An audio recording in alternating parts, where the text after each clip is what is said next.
than cars almost. And is there anything you can tell us about that family that was coming in, or is it just that this is one of many families we're seeing being rescued at this moment?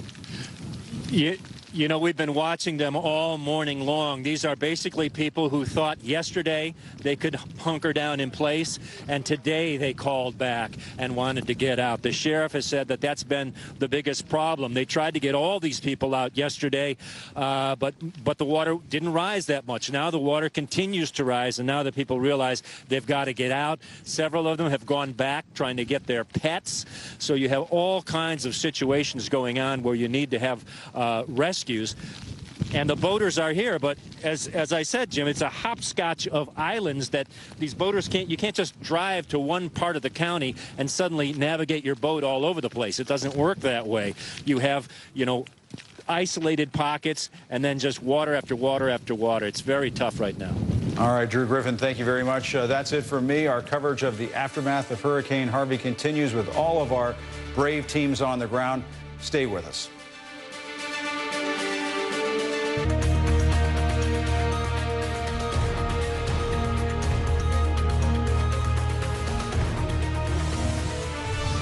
All right, Jim, thank you. We'll take it from here. I'm Brooke Baldwin. Thank you so much for being with me. You're watching CNN Special Live coverage of the catastrophic aftermath that is Hurricane Harvey and the new threat facing the flood-ravaged state of Texas. Get out now. That is the stark warning to folks who live just south of Houston as the river levees breached some short time ago. As Harvey is now circling back over land, officials say river water is pounding down these tributaries and creeks, and they are, quote, at the end of the line. Dire predictions of up to 50 inches of rain quickly becoming a reality. Last rainfall estimates, a staggering 49 inches of water in some areas. That is more rain than Houston sees in an entire year. President Trump and the First Lady have arrived in Corpus Christi, close to the area where Harvey made landfall. The president is receiving a briefing now on Harvey relief efforts. I can tell you that my folks just telling me how great your representatives have been in working together. It's a real team, and we want to do it better than ever before. We want to be looked at in 5 years and 10 years from now as this is the way to do it. This was of epic proportion. Nobody's ever seen anything like this. And I just want to say that working with the governor and his entire team has been an honor for us. So, Governor, again, thank you very much. And we won't say congratulations. We don't want to do that. You know, we don't want to congratulate. We'll congratulate each other when it's all finished. The good news, more than 3,000 people have been rescued, including this woman and her 3-week-old baby. But the bad news is that so many people are still stranded. This Houston family here anxiously awaiting their turn in the garage of their deluged home. Police admitting it is just impossible to know how many are out there like this. Adding to the crisis, at least one reservoir is expected to overflow any time now. The Houston Convention Center bursting at the seams as well. Look at these pictures. All these people needing just shelter. 9,000 people there. The Red Cross promises no one will be turned away. And we are just now getting word that the Department of Defense has put 30,000 troops on standby just to assist in flood operations. So let's begin the hour with Nick Valencia, who is there live in Corpus Christi, where we just saw the president. There you are standing in front of Air Force One. I understand the president is not scheduled to tour the hardest hit areas, I presume, not to take resources away from folks who really need them. That's right. They didn't want to be a distraction, essentially. Today, the White House says it's all about laying the foundation for this long road ahead to recovery. He's joined by the acting secretary of the Department of Homeland Security, as well as Health and Human Services Secretary, and Ben Carson from HUD, SBA Administrator Linda McMahon. All those agencies are hoping to be in lockstep with the President of the United States. He is getting a briefing, you mentioned, or got a briefing a little while ago at a firehouse in Corpus Christi. It is worth noting, Brooke, I have been speaking a lot this morning to residents from Rockport and hard-hit Fulton. They took a direct hit on Friday night from Hurricane Harvey, and I was asking them what they wanted to hear from the president and what they thought about the president's visit. Every single member of the community that I spoke to was excited that the president was coming. They believed it was perfect timing. They don't think that he's a distraction being here. They did say, though, however, they don't want to be forgotten about. This is not a community of 10,000 or 10 million, I should say, It's a community of 10,000, and they know that the pictures in Houston are heartbreaking. They know that they don't have the flooding that Houston has, but they also say they have dramatic wind damage, and we've seen that firsthand ourselves. They're a small place, a small town, a tight-knit community, a community that say they hope they are not forgotten or overlooked by the president. Brooke. Nick Valencia, thank you so much in Corpus Christi. Let's go now to Houston, where those rescues are ongoing. CNN's Brian Todd rode along with those first responders on some of those rescues earlier today, seeing those choppers coming and go behind you, Brian. What did you see? Well, Brooke, we can tell you that rescue operations are moving at a furious pace by boat and from the air. You see this Customs and Border Protection chopper landing right behind me. I think they're going to get some maintenance done right now.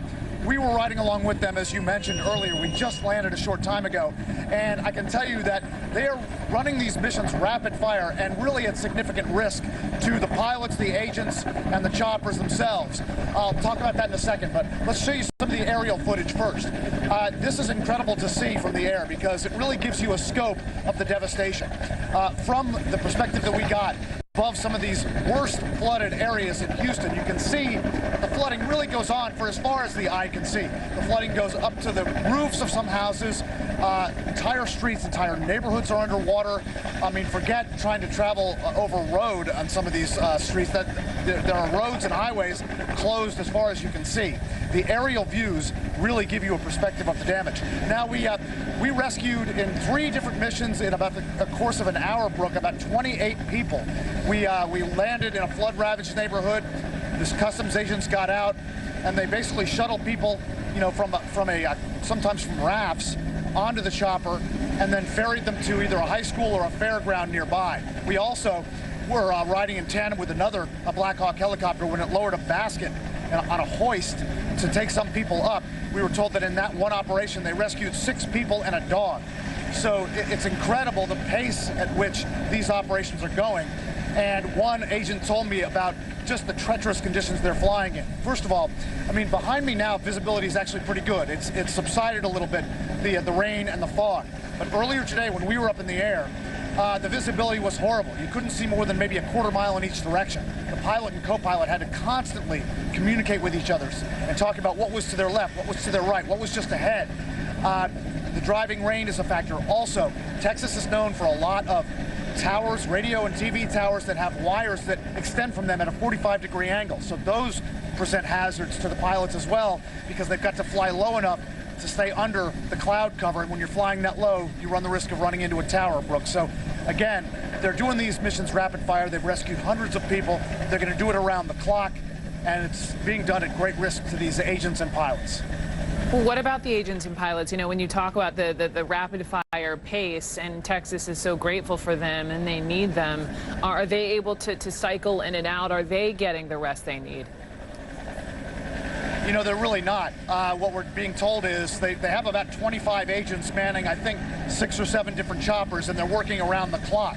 I did ask about the exhaustion factor, and he said, one of the agents told me, you know what, we really don't think about that until the end of the day. We just keep going and going and going. So, no, they're really not getting much rest at all, Brooke. Bless them. Brian Todd, thank you very much. Another major concern, 2 major reservoirs just west of Houston. The Addicks and the Barker dams were built to protect downtown Houston and keep water out of the Buffalo Bayou. The Army Corps of Engineers has already opened the gates for controlled releases, but it's not working. It's not working, and now they're dangerously close to overflowing uncontrollably. Let's talk about that with Pedram Javaheri. How is that all supposed to work?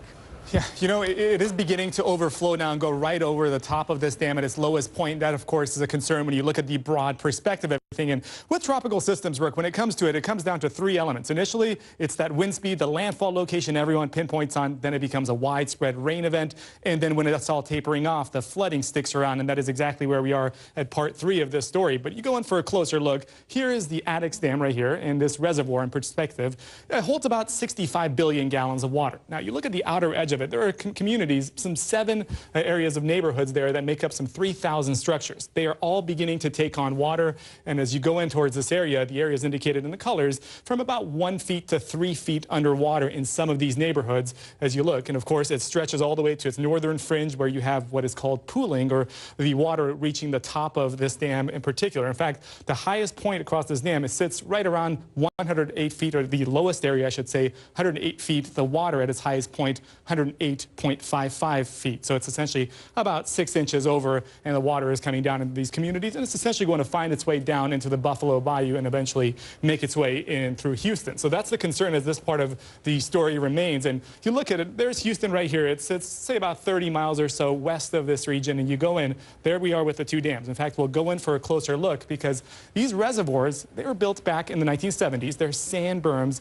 Essentially, they're catchment. So in the last 24 hours, officials have actually been doing a controlled release right there across this region of letting the water come out to allow some of the pressure to be eased off of this. Of course, when you're looking at dams that are this old, that is a tremendous amount of pressure to put 60 billion gallons of water within them. But inside this, it is usually so dry, Brooke, that when you go down in here, there's a dog park, there's a walking trail, there's a baseball field, there's infrastructure down at the bottom of what is essentially a reservoir designed in an emergency situation, worst case scenario to take on water. Right now, this area you're looking at on Google Earth is actually about 30 feet underwater. So we're talking about significant damage here. The top of it and back behind it is where those 3,000 homes that are taking on water are located as well. So this is the sort of story we now have to look at the next couple of days, because just by nature of how water works, that volume of water wants to move somewhere else, wants to move downstream, down towards the Gulf of Mexico.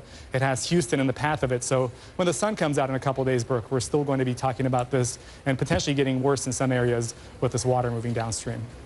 Also worse, Pedro, I'm just following up on rainfall. I mean, I got the note from the National Weather Service so far, and part of this area, 49.20 inches and counting. How much more rainfall are we talking? Yeah, absolutely. So, you know, the 49.2, by the way, is the highest we've ever observed across the continental United States. So we're getting into historic values from any storm we've ever seen. In fact, that's the highest. Another location just south of there picked up the second highest we've ever seen. So that kind of gives you the scale. But as far as what is in store here, I think at least another, say, 2 to 3 inches left. The vast majority of what Houston will see is now beginning to taper off. We'll get some additional showers and thunderstorms, but I think the bulk of it around Galveston. We have some of our reporters down there right across the Galveston area, and we're seeing a lot of rainfall come in. All of this now pushes into Louisiana. So the track will want to make landfall somewhere across southern Louisiana, say in the next 12 or 16 hours.